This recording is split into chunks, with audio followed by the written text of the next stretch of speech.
فأعوذ بالله السميع العليم من الشيطان الرجيم من همزه ونفخه ونفثه بسم الله الرحمن الرحيم إن عدة الشهور عند الله 12 شهرا في كتاب الله يوم خلق السماوات والأرض منها 4 حرم ذلك الدين القيم فلا تظلموا فيهن أنفسكم۔ قابل صد احترام سامعین محترم، محرم الحرام فضیلت، مقام و مرتبے کے اعتبار سے بے بہا، معمور اور معطر ہے۔ محرم الحرام ان 4 حرمت والے مہینوں میں سے ایک مہینہ ہے جن حرمت والے مہینوں کے اندر لڑائی جھگڑا، جنگ و جدال، دنگا و فساد، قتل و غارت کرنا، کوئی بھی اللہ کی معصیت اور نافرمانی والے امور کے اندر مبتلا ہونا یہ جائز نہیں ہے اور حرام قرار دیا گیا ہے۔ اور اسی محرم الحرام سے اسلامی بابرکت سال کا آغاز ہوتا ہے، اور یہ مبارک مہینہ جہاں بہت ساری فضیلتوں کا حامل ہے، وہیں بہت سارے تاریخی واقعات کو بھی اپنے اندر سموئے ہوئے ہے۔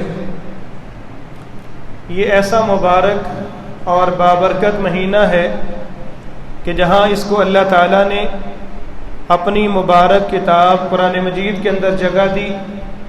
وہیں رسول مکرم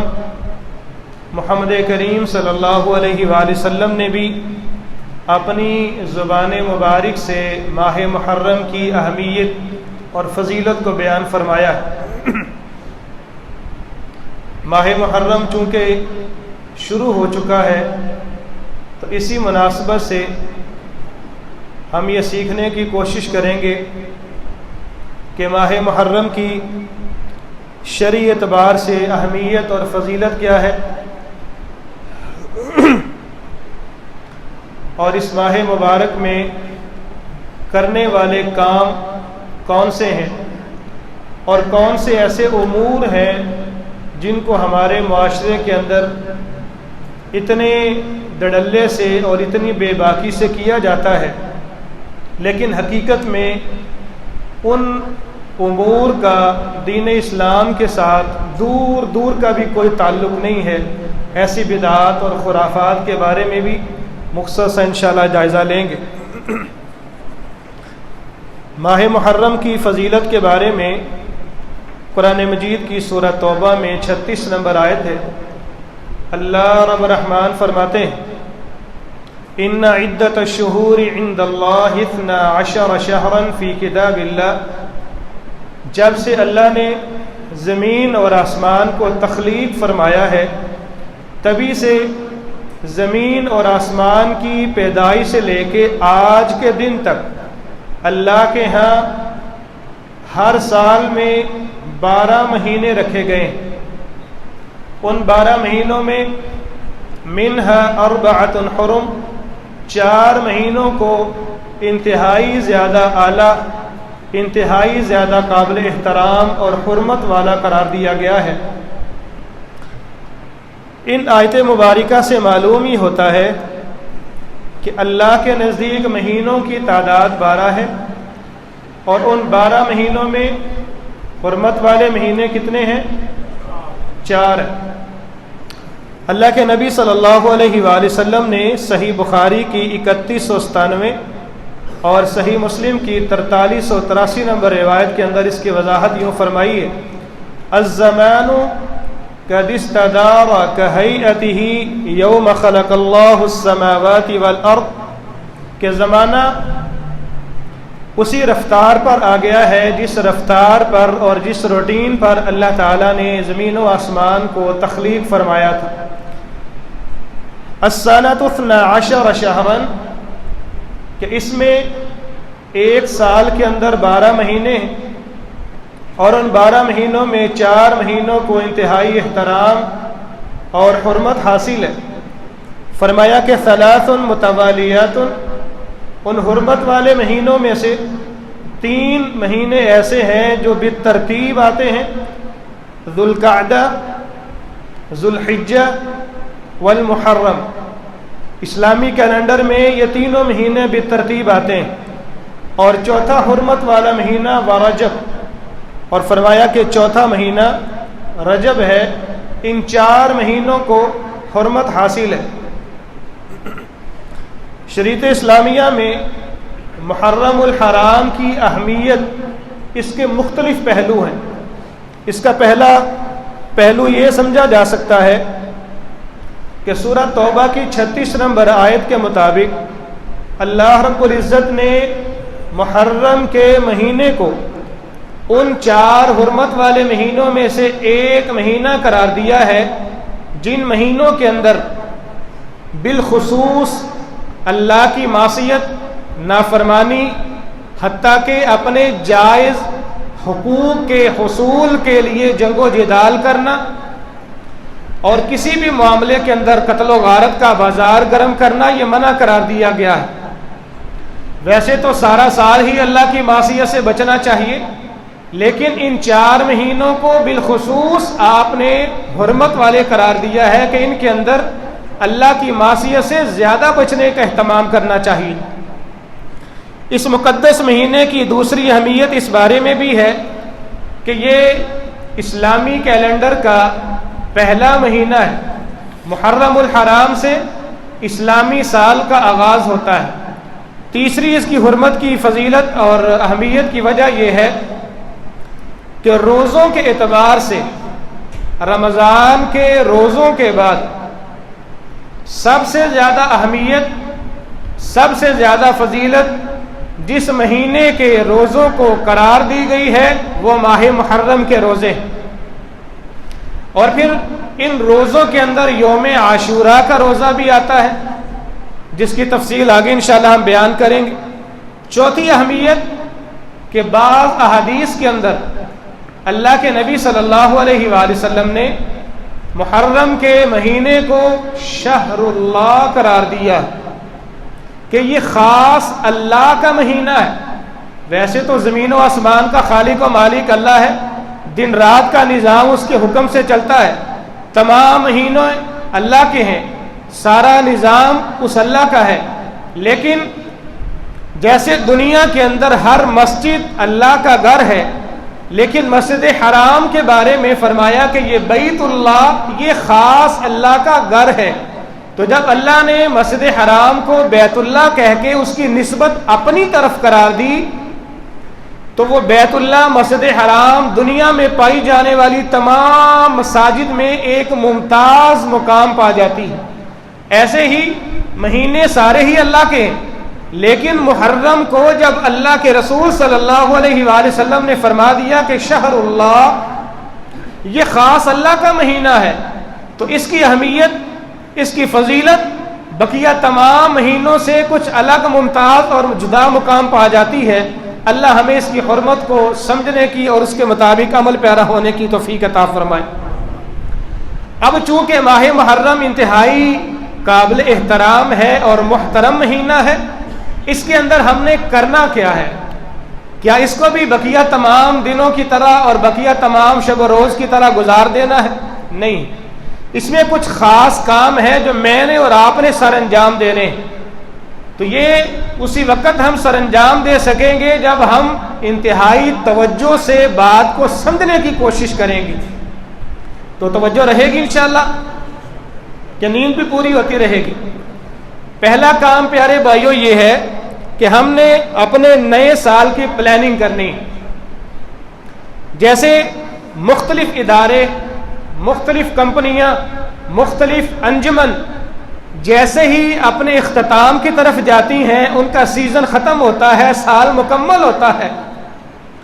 نئے سال کے لیے نئے عزائم، نئے ارادے اور نئے مقاصد، نیا جوش، نئے ولولے کے ساتھ ان کو پایا تکمیل تک پہنچانے کی سعی اور کوشش کی جاتی ہے۔ اور گزشتہ سالوں کے اندر جو کمی بیشی رہ گئی اس کی تلافی کی بھی کوشش کی جاتی. تو میں نے اور آپ نے سب سے پہلے محرم کے اندر اپنے آئندہ آنے والے سال کی پلاننگ کرنی. ہم نے عزم کرنا ہے کہ گزشتہ سال میری عبادات کے اندر بہت کمی رہ گئی.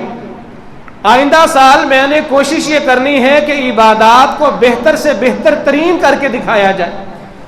ہم نے عزم کرنا ہے کہ گزشتہ سال حقوق العباد کے اندر میں غفلت برتتا رہا, ماں باپ کی نافرمانی کرتا رہا, بہن بھائیوں کے حقوق پہ غاصب ہو گیا, پڑوسیوں کے حقوق پہ غفلت کا شکار رہا, دیگر مسلمانوں کے حقوق سے میں ناآشنا رہا. لیکن آئندہ سال میں نے اس بات کا عزم مصمم کرنا ہے کہ جتنے حقوق کے اندر غفلت ہو چکی سو ہو چکی, مبا ما مبا, آئندہ سالوں کے اندر میں وہ غفلت اپنے آپ سے دور کروں گا اور اپنی ذات سے متعلقہ جتنے بھی انسانی حقوق میرے اوپر عائد ہوتے ہیں, وہ بیوی کے حقوق ہو, والدین کے حقوق ہو, یا اولاد کے حقوق ہو, یا پڑوسیوں کی صورت میں حقوق عائد ہوتے ہو, میں نے ان تمام حقوق کی پاسداری کا نئے ولولے کے ساتھ عزم کرنا ہے. میں نے اس بات کا خیال کرنا ہے. گزشتہ سالوں کے اندر اخلاقیات کی دھجیاں اڑاتا رہا, لیکن آئندہ سال میں اخلاقیات پر بڑا عبور حاصل کروں گا کہ میرے اخلاق سے کسی مسلمان کو ضرر نہ پہنچے, تکلیف نہ پہنچے, اور میں ان کی پوری پاسداری کی کوشش کروں گا. اور میں نے آئندہ سالوں کے اندر اس بات کی بھی کوشش کرنی ہے کہ جیسے گزشتہ سال میں نے اپنے نفس کو, اپنے آپ کو اپنے نفس کے غلام اور تابع بنائے رکھا, آئندہ سالوں میں نے اس بات کی پلاننگ اور کوشش کرنی ہے کہ میں نے اپنے نفس کو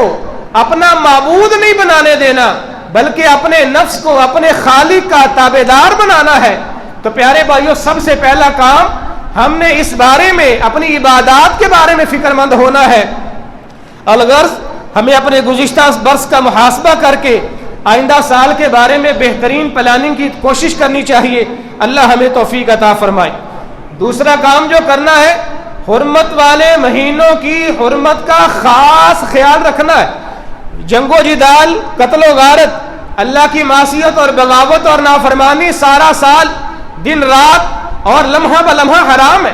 لیکن ان مہینوں کی خاص حرمت کا پاس کرنا ہے.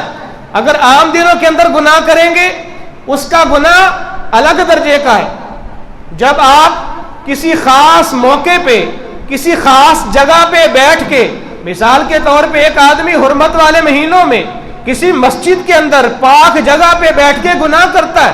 اس کی گناہ کی قباحت اور اس گناہ کی سزا اللہ کے ہاں اور زیادہ بڑھ جاتی ہے. اس لیے ہم نے اس بات کا اہتمام کرنا ہے کہ ہم نے حرمت والے مہینوں کی حرمت کا پاسداری کا اہتمام کرنا ہے. اور رب تعالیٰ نے سورہ توبہ کی 36 نمبر آیت میں مجھے اور آپ کو یہی درس دیا ہے, فَلَا تَظْلِمُوا فِيهِنَّ أَنفُسَكُمْ, ان مہینوں میں اپنی ذات پہ ظلم نہیں کرنے. تو پیارے بھائیو, قرآن تو یہ کہتا ہے کہ اس مہینے میں اپنی جانوں پہ ظلم نہیں کریں, لیکن افسوس کی بات یہ, بہت سے لوگ ماہ محرم کی حرمت کو اتنا ہی پامال کرتے ہیں جتنا زیادہ اس کی پاسداری کا خیال رکھنے کا حکم دیا گیا ہے, ہم اتنا بڑھ چڑھ کے اس کی حرمت کو پامال کرتے ہیں. ماہ محرم کی حرمت کی پامالی کی ایک صورت تو یہ بھی ہو سکتی ہے کہ سیدنا حسین رضی اللہ تعالی عنہ, جنتی شہزادے, جنتی نوجوانوں کے سردار, ان کی واقع شہادت پر نالہ و شیون اور نوحار ماتم کیا جاتا ہے. اپنے جسم کو از خود سخت تکالیف سے دوچار کیا جاتا ہے, تیز دار آلات سے جسم کو زخمی کیا جاتا ہے. شہادت حسین کے رنج و غم میں آہو بکا اور ایسی عجیب اور وحشیانہ خوفناک منظر بپا کیا جاتا ہے کہ الامان والحفیظ,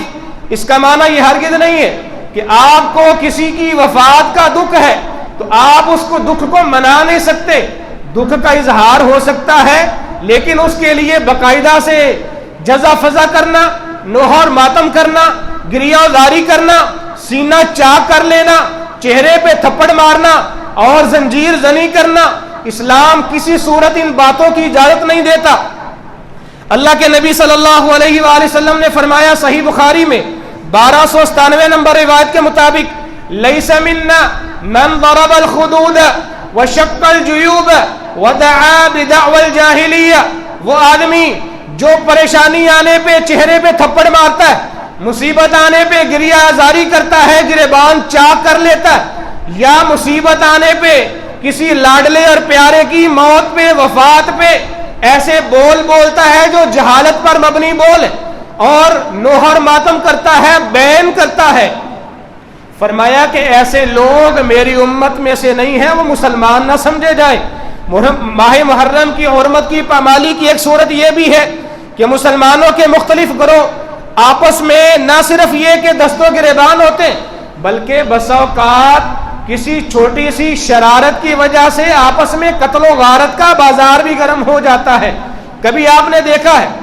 عموماً ایسا ہو جاتا ہے جیسے ہی ماہ محرم کی آمد ہوتی ہے، کسی نہ کسی مسجد کے اندر، اہل السنہ والجماعہ کی کسی مسجد کے اندر یا اہل تشیع کی کسی بارگاہ کے اندر کوئی نہ کوئی بدتمیزی کا ماحول پیدا ہو جاتا ہے اور وہاں پہ قتل و غارت کا بازار گرم کر دیا جاتا ہے۔ تو پیارے بھائیوں، جہاں پر یہ عبادت گاہوں کی توہین ہے، وہاں پر یہ ماہ محرم کی حرمت کی پامالی بھی ہے، اور یہاں پر ہر بات قابل توجہ ہونی چاہیے کہ بعض دفعہ دہشت گردی کے عناصر کارروائیوں میں دشمن عناصر قوتوں کو موقع مل جاتا ہے، نہ سنی لوگ کوئی شرارت کرتے ہیں، نہ اہل تشیع کو ایسی حرکت کرتے ہیں، ملک دشمن عناصر کوئی ایسی شرارت کرتے ہیں اور پھر ان کے درمیان نفرتوں کے بیج بوئے جاتے ہیں، اور اس نفرت کو ہوا دے کر یہ تصور پیش کیا جاتا ہے کہ سنیوں پہ حملہ فلاں جماعت نے کیا، فلاں جماعت پہ حملہ انہوں نے کیا، لہٰذا دونوں جماعتوں کو آپس میں مروا کے ملک کے امن کو داؤ پہ لگایا جاتا ہے، اور ہمارے ہاں بھی عقل معاف ہو جاتی ہے، ہم بھی تحقیق کرنا گوارا ہی نہیں کرتے اور اپنے ملکی اداروں کو اس بارے میں تحفظ کا اور ان پہ اطمینان کا، ہم اعتماد کا اظہار ہی نہیں کرتے کہ وہ اچھی طرح کارروائی کریں اور جرم کو سامنے لے کر آئیں کہ یہ حرکت کرنے والا فلاں مجرم ہے۔ اس لیے پیارے بھائیوں، ملکی قوانین کو سب سے پہلے مد نظر رکھا جائے اور ملکی سالمیت کو کسی صورت بھی داؤ پہ نہ لگایا جائے۔ تیسرا کام جو کرنے والا ہے، ماہ محرم کے اندر روزے رکھے جائیں۔ اللہ کے نبی صلی اللہ علیہ وآلہ وسلم کا معمول مبارک تھا کہ آپ ماہ محرم میں کثرت سے روزے رکھا کرتے تھے، صحابہ کرام کو بھی اس مہینے میں روزے رکھنے کی ترغیب دلایا کرتے تھے۔ ابو ہریرہ رضی اللہ تعالیٰ عنہ بیان کرتے ہیں، صحیح مسلم میں 1163 نمبر روایت، آپ نے فرمایا کہ افضل الصیام بعد رمضان شہر اللہ المحرم، رمضان کے فرضی روزوں کے بعد نفلی روزوں میں سب سے زیادہ محترم روزے اور اللہ کے ہاں افضل ترین روزے ماہ محرم کے روزے ہیں۔ اس لیے ہمیں اہتمام کرنا چاہیے کہ ہم ماہ محرم کے روزوں کا بھی اہتمام کریں، اور بالخصوص یوم عاشوراء 10 محرم کے روزے کا ضرور اہتمام کیا جائے۔ عاشوراء کے روزے کے حوالے سے عبداللہ بن عباس رضی اللہ تعالیٰ عنہ فرماتے ہیں، اللہ کے نبی صلی اللہ علیہ وآلہ وسلم جب ہجرت کر کے مکہ سے مدینہ تشریف لائے، وہاں پہ آ کے دیکھا تو یہودی بھی یوم عاشوراء کا روزہ رکھا کرتے تھے۔ آپ صلی اللہ علیہ وآلہ وسلم نے یہودیوں سے پوچھا، ما ھذا اليوم الذی تصومون، یہ کون سا دن ہے کہ جس کا تم روزہ رکھتے ہو؟ یہودیوں نے کہا کہ یہ وہ عظیم دن ہے کہ اس 10 محرم کے دن کو اللہ رب العزت نے سیدنا موسیٰ علیہ السلام اور آپ کی قوم کو فرعون کے ظلم سے نجات دی۔ نہ صرف یہ کہ ظلم سے نجات دی، بلکہ 10 محرم الحرام کو اللہ رب العزت نے موسیٰ علیہ السلام کے سب سے بڑے دشمن اور اپنے آپ کو رب کہنے والے فرعون اور اس کے حواریوں کو اپنے دشمنوں کو سمندر کے اندر غرق کر دیا۔ تو اس عظیم نعمت کے ملنے پر ہم اللہ کا شکر ادا کرتے ہوئے روزہ رکھتے ہیں۔ اللہ کے نبی صلی اللہ علیہ وآلہ وسلم نے فرمایا، اگر یہ بات ہے تو پھر ہم تم سے زیادہ حق رکھتے ہیں موسیٰ علیہ السلام پہ، کیونکہ وہ اللہ کے نبی تھے، میں بھی اللہ کا نبی ہوں، اور تمام انبیاء کرام آپس میں بائی بائی ہیں۔ اور فرمایا کہ ہم آئندہ سے 10 محرم کا روزہ رکھا کریں گے۔ بعض صحابہ نے کچھ عرصے کے بعد سوال کیا، اللہ کے نبی صلی اللہ علیہ وآلہ وسلم یہ تو یہودی اس دن کی بڑی تعظیم کرتے ہیں، کیا ہم بھی مسلمان ہو کے یہودیوں کی مناسبت سے 10 محرم کا روزہ رکھیں گے؟ آپ نے فرمایا کہ اگر آئندہ سال میں زندہ رہا تو میں 9 محرم کا روزہ رکھوں گا، لیکن اللہ کے نبی صلی اللہ علیہ وآلہ وسلم کی زندگی نے وفا نہ کی، اور آئندہ سال محرم آنے سے پہلے ہی آپ ربیع الاول کے مہینے میں اپنے خالق حقیقی سے جا ملے۔ اب امت مسلمہ کے اندر اختلاف پیدا ہوا کہ اللہ کے نبی صلی اللہ علیہ وآلہ وسلم نے پہلے 10 محرم کا حکم دیا تھا، اور پھر آپ صلی اللہ علیہ وآلہ وسلم نے 9 محرم کا روزہ رکھنے کا ارادہ اور خواہش کا بھی اظہار کیا۔ اب مسلمانوں کے درمیان اختلاف پیدا ہوا، کیا 10 محرم کا روزہ رکھنا ہے یا 9 محرم کا روزہ رکھنا ہے، یا 9 اور 10 دونوں دنوں کا روزہ رکھنا ہے؟ تو پیارے بھائی، اس اختلاف کا بہترین حل کیا ہے؟ اس روایت کو بیان کرنے والے جناب عبداللہ ابن عباس رضی اللہ تعالیٰ عنہ، ان کے سامنے ہمیں اپنا مقدمہ رکھنا چاہیے کہ آپ ہی بتا دیں اس اختلاف کا حل کیا ہے، 9 محرم کا روزہ رکھیں یا 10 محرم کا روزہ رکھا جائے۔ السنن الکبریٰ للبیہقی کی جلد نمبر 4 پہ عبداللہ ابن عباس رضی اللہ تعالیٰ عنہ فرماتے ہیں، صوموا التاسع والعاشر وخالفوا اليہود، 10 محرم کا روزہ تو رکھنا ہے کہ جناب موسیٰ علیہ السلام کو اللہ نے فرعون کے ظلم سے نجات دی تھی، اور 9 محرم کا روزہ بھی رکھنا ہے تاکہ یہودیوں کی مخالفت ہو سکے۔ یہودی 1 روزہ رکھتے ہیں، ہم 2 روزہ رکھیں گے، اور فرمایا کہ لہٰذا تمہارے اوپر لازم ہے کہ 9 اور 10 محرم کا روزہ رکھا جائے۔ اللہ تعالی ہمیں عمل کی توفیق عطا فرمائے۔ 5واں کام جو ان دنوں کے اندر ہم نے کرنا ہے وہ صحابہ کرام کی حرمت اور ناموس کا دفاع بھی کرنا ہے۔ صحابہ کرام وہ نفوس قدسیہ ہیں کہ جنہوں نے ڈائریکٹ اللہ کے نبی صلی اللہ علیہ وآلہ وسلم کے مکتب اور مدرسے سے تربیت حاصل کی،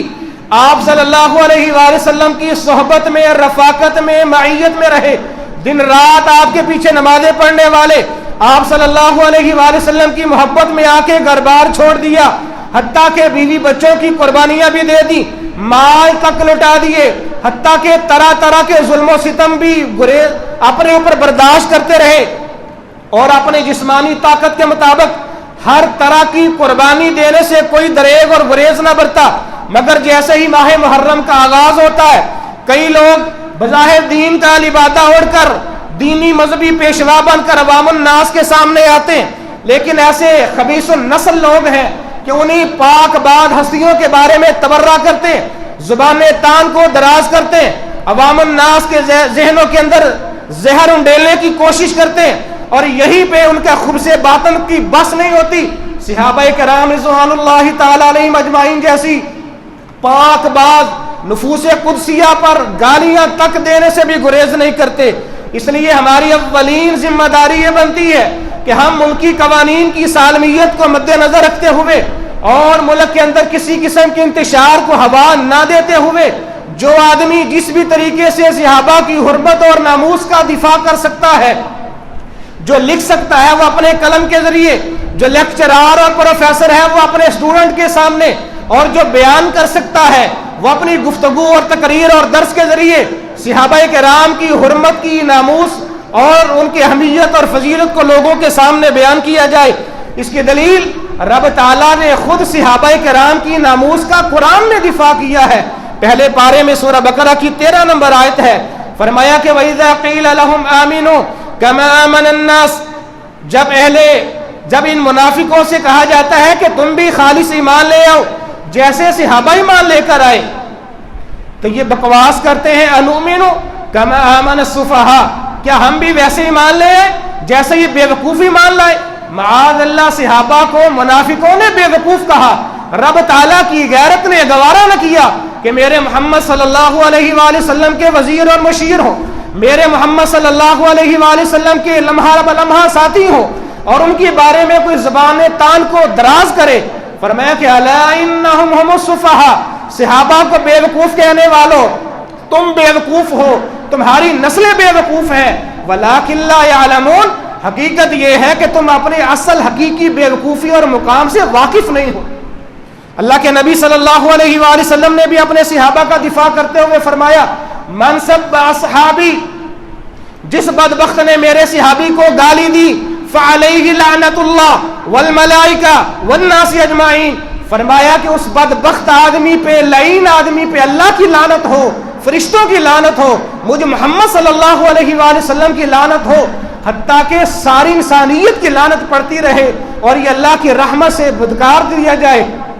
دیا جائے۔ تو میرے پیارے بھائیوں، اس بات سے ہمیں یہ سبق ملتا ہے کہ صحابہ کرام کی ناموس کا دفاع کرنا بھی ہماری اولین ذمہ داری۔ چھٹا کام، صحابہ کرام کی ناموس کا دفاع اسی وقت ہم کر سکتے ہیں جب صحابہ کرام اور بالخصوص سادات صحابہ کرام کی سیرت کا مطالعہ کیا جائے۔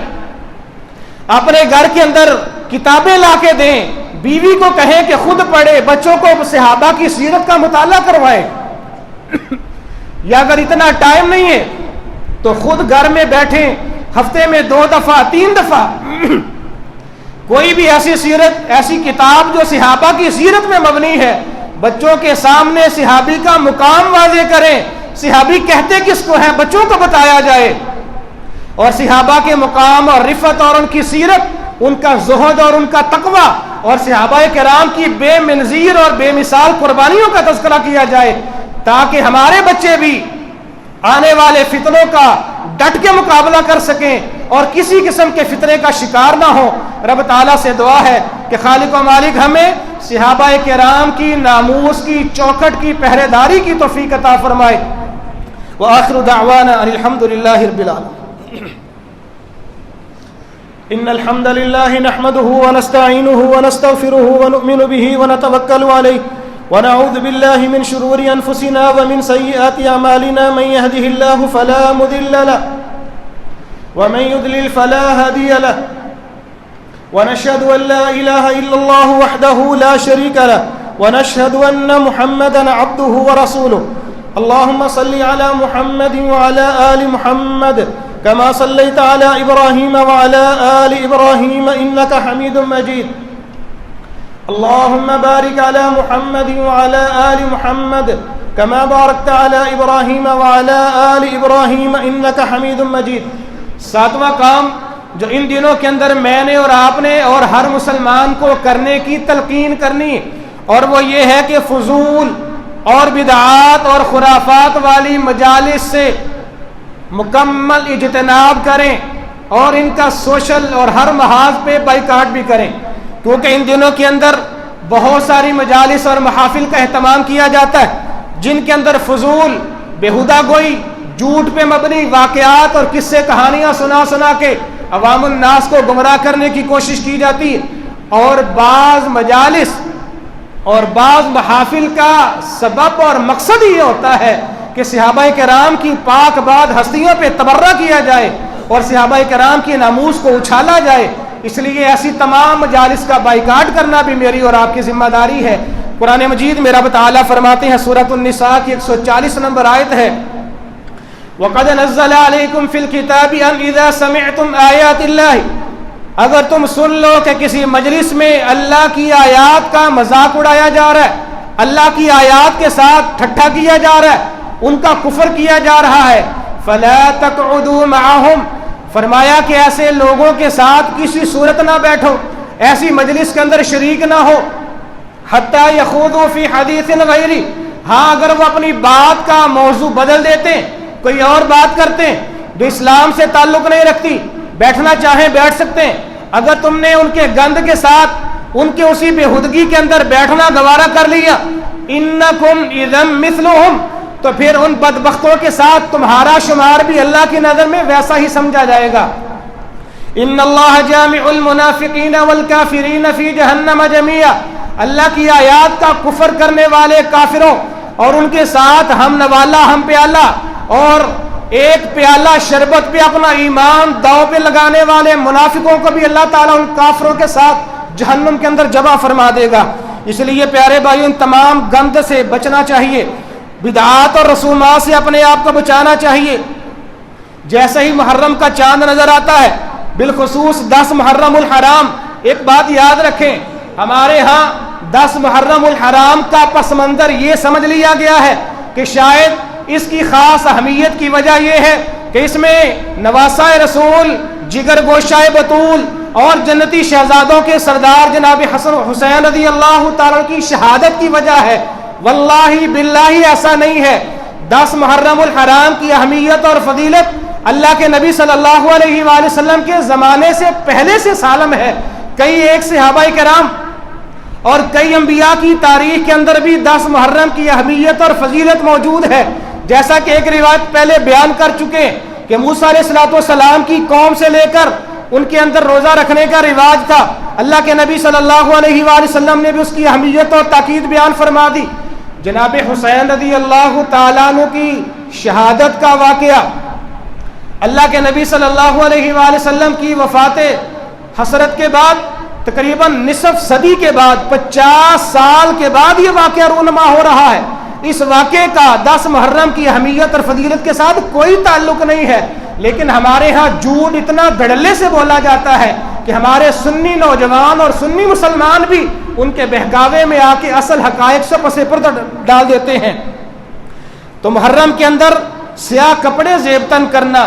یاد رکھیں کہ سیاہ کپڑے عام دنوں کے اندر پہننا شرعاً جائز ہے، لیکن جب کوئی ایک بات کسی خاص قوم اور کسی خاص فرقے کا شعار بن جائے، اس وقت ایسے لوگوں کی مخالفت کرنا ہر مسلمان پہ لازم ہوتا ہے۔ تو اس لیے ان دنوں کے اندر سیاہ لباس پہننے سے مکمل گریز کیا جائے۔ اور کئی لوگ سیاہ جھنڈے بلند کرتے ہیں، نوحہ ماتم کرتے ہیں، تعزیے اور تابوت بناتے ہیں، منہ پیٹتے ہیں، روتے اور چلاتے ہیں، بھوکے اور پیاسے رہ کے اپنی جان پہ ظلم کرتے ہیں، قرآن کی مخالفت کرتے ہیں، گرمی ہو یا سردی جوتے نہیں پہنتے، نوحے اور مرثیے پڑھتے ہیں، عورتیں اپنے جسم سے بدن سے زیورات اتار دیتی، ماتمی جلوس نکالے جاتے ہیں، زنجیروں اور چھریوں سے خود کو زخمی کیا جاتا ہے، اور یہ قرآن کی واضح مخالفت ہے کہ اپنی جانوں پہ ظلم کرتے ہیں۔ سیدنا حسین رضی اللہ تعالیٰ عنہ اور دیگر شہداء کی نیاز کا شربت بنا بنا کے روکوں کو چوک چراہوں میں روک روک کے پلایا جاتا ہے۔ پانی پلانے کا جذبہ ہے، باقی 11 مہینے کیوں آپ کی غیرت سوئی رہتی ہے؟ صرف 10 دنوں کے اندر کیوں غیرت بیدار ہوتی ہے؟ پانی پلانا جرم نہیں ہے، لیکن اس کو خاص دنوں کے ساتھ موسوم کر دینا یہ اصل میں حرام کام ہے۔ پانی کی سبیلیں لگائی جاتی، حالانکہ ان دنوں کے اندر روزہ رکھنا